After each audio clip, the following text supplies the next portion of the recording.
A private room at Diddy's house, Beyoncé and Jay-Z allegedly among the people who stayed behind. Then a lawyer described an alleged Diddy tape involving a celebrity even bigger than him.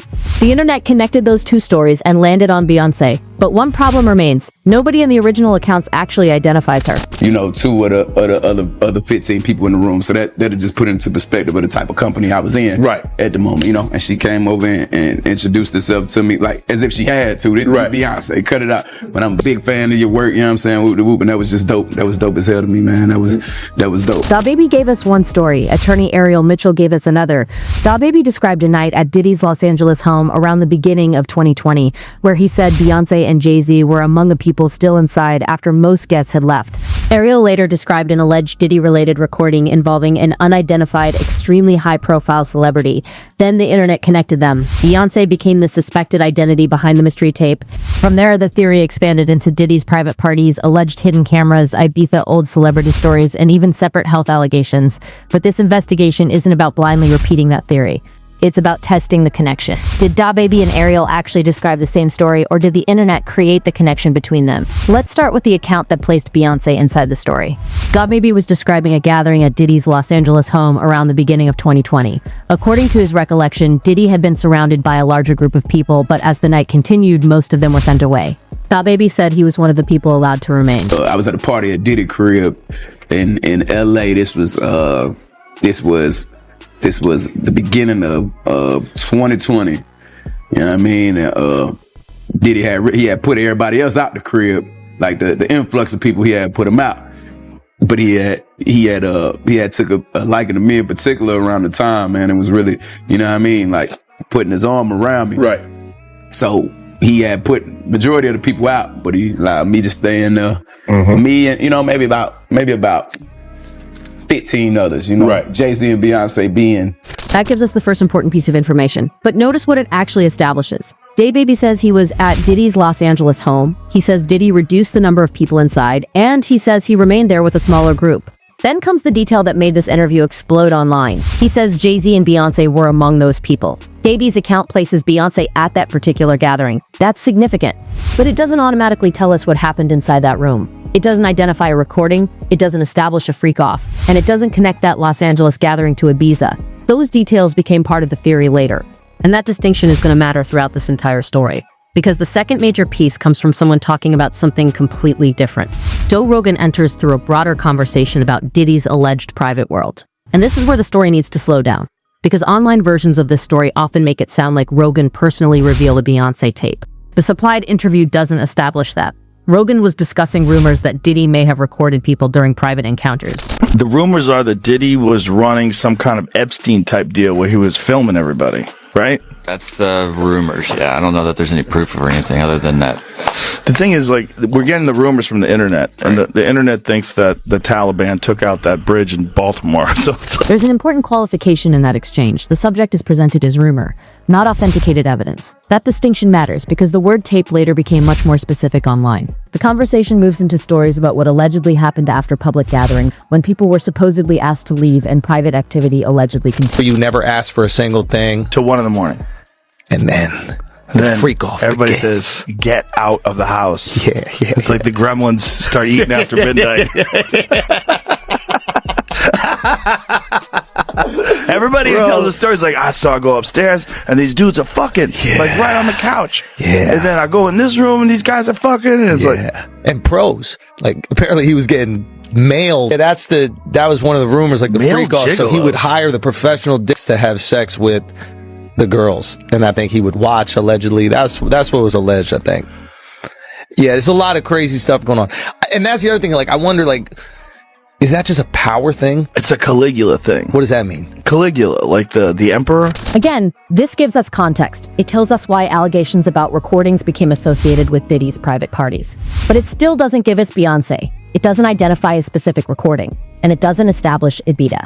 So now we have one account about Beyonce being present at a Los Angeles gathering, and another conversation about alleged recordings. The critical question becomes, where did the specific Beyonce tape theory actually come from? That's where Ariel Mitchell enters. Ariel Mitchell's account is the most important piece of the tape theory because she described an alleged attempt to sell a Diddy-related video. But her story contains one enormous unanswered question. Who was in it? According to her account, she was approached about representing someone in connection with the sale of one of the alleged Diddy tapes. Also was just recently contacted by someone who wanted me to essentially represent them in the sale of one of the Diddy tapes. So, which I declined that because... Wait a minute. Say that again. Say that again. Back up. You're saying that there's tapes and they're being shopped? Yes, there have been people already shopping. We've heard about the tapes, but yes. The shopping thing is... Yes, there already have been tapes leaking around Hollywood, being shopped around to individuals in Hollywood. But one particular person contacted me to shop a particular video they were in possession of, and to contact the person who was in the video to see if they were interested in purchasing the video before it became a public knowledge. I've heard this before. So like a catch and kill. Catch and kill, correct. Wow. Can you, and I guess you can't reveal the person who is on No, I can't explain who the person was, but Mr. High profile? Mr. Combs was in the tape, and this other person is, I would venture to say, more high profile than Mr. Combs. Really? Really? And you've seen it? I've seen stills of the video. Okay. So you can verify that it exists, that it's real, that the other person in the video is very visible. It's no question if it's that person in the video. Listen carefully to what this does and doesn't tell us. Ariel described an alleged recording. She described seeing material from it. She described the other person as extremely high profile, but she did not identify Beyoncé in the supplied interview. That missing name became the opening for speculation. Because if the mystery celebrity was supposedly even more recognizable than Diddy, viewers started asking who could fit that description, and Beyoncé's name quickly surfaced. Not because Ariel named her, because the internet began combining Ariel's claim with the earlier DaBaby account. Then came another detail that made the recording allegation even more serious. And I can tell the video was porn. Oh my. All right. So we know that he videotaped a lot of activities at his home, did he?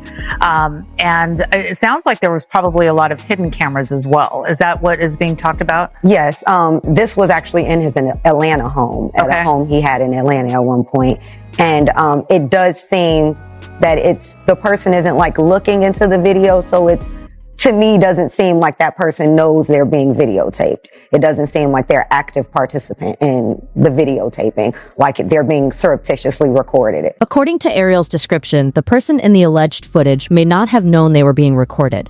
If true, that raises an entirely different set of questions. But it still doesn't answer the central one. Who was the person? And until that identity is independently established, the theory remains exactly that, a theory. Now look at the chain. Beyoncé and Jay-Z were allegedly present at a Diddy gathering in Los Angeles. An unidentified, extremely high-profile celebrity was allegedly visible in a Diddy-related recording. Therefore, some people concluded the mystery celebrity must have been Beyoncé. But notice the missing bridge. Neither DaBaby nor Ariel makes that identification. That is the most important fact in the entire investigation. The theory might be true, but the supplied interviews don't establish it. And once Beyoncé's name became attached to the mystery, people started searching backward for anything that could make the theory feel stronger. Old photographs, old parties, old industry relationships. Even seemingly harmless anecdotes. One of the most famous was the cheesecake story. Freddie P. later revisited a story involving Diddy's former bad boy circle. The story involved members being sent to get cheesecake, but Freddie said the cheesecake was actually for Beyoncé. In fact, a lot of people don't know that cheesecake we went and got was for Beyoncé.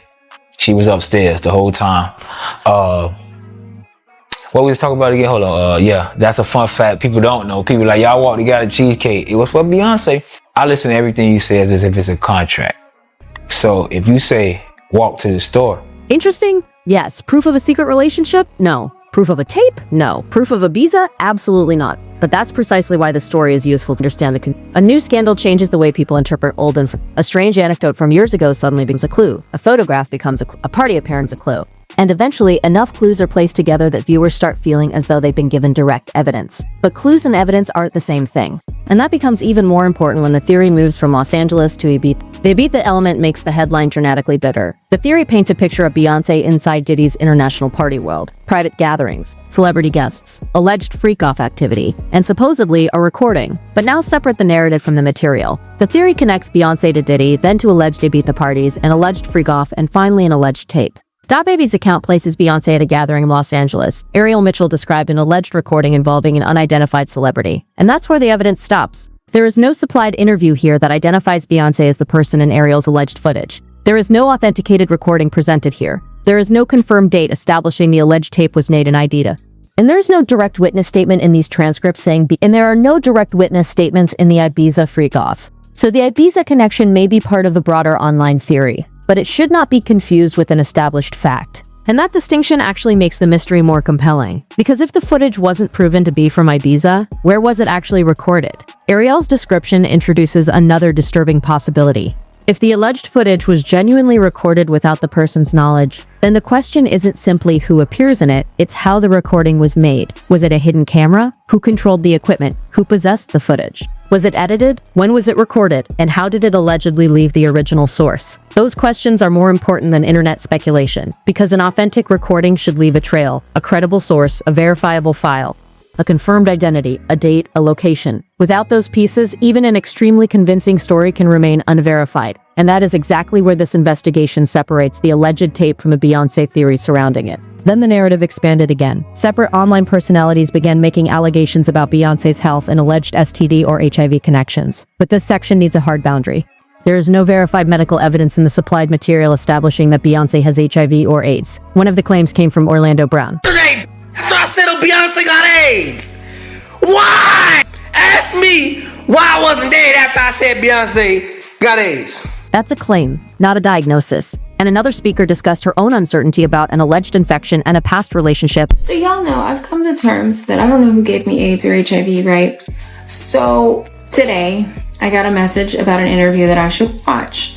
And this interview happened to include a celebrity man that I was sexually with for a few years, and I actually had feelings for this person. And let's just say this interview put a very bad light on this person, and I've dealt with cops over this person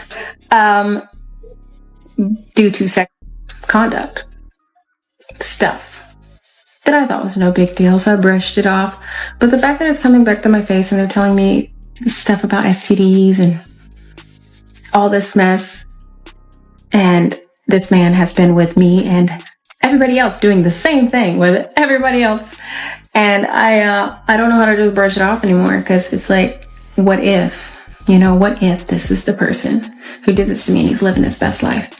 Her own words show the problem. She doesn't know who was responsible. She says she can't assume. Yet online, separate allegations like these were repeatedly placed beside the Diddy story until they began appearing to support one another. They don't. A rumor about one person cannot authenticate a rumor about another, and a health allegation cannot prove the existence or identity of a recording. So this entire branch of the story remains separate from the central tape investigation.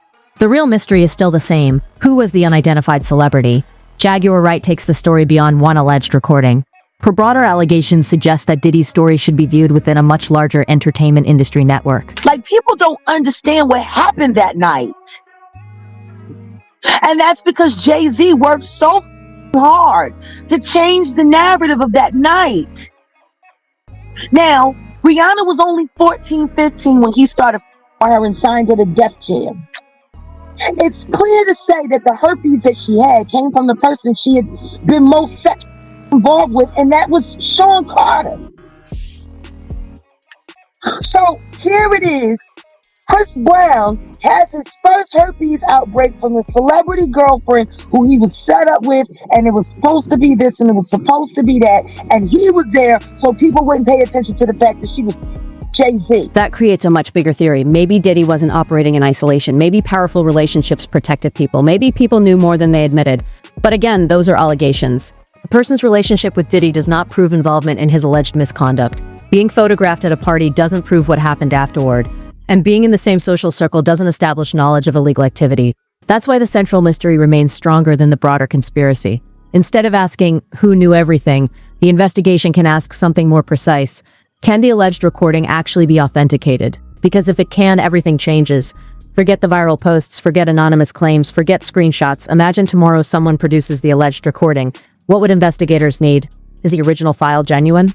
Has it been manipulated? Can experts authenticate it independently of the person selling or distributing it? Can the person in the footage actually be identified? Is it really recorded where people claim? If the theory says Ibiza, can Ibiza be independently established? Who possessed the recording? Where did it come from? Who handled it before it reached the public? Without those pieces, we're looking at a theory, not a verified discovery.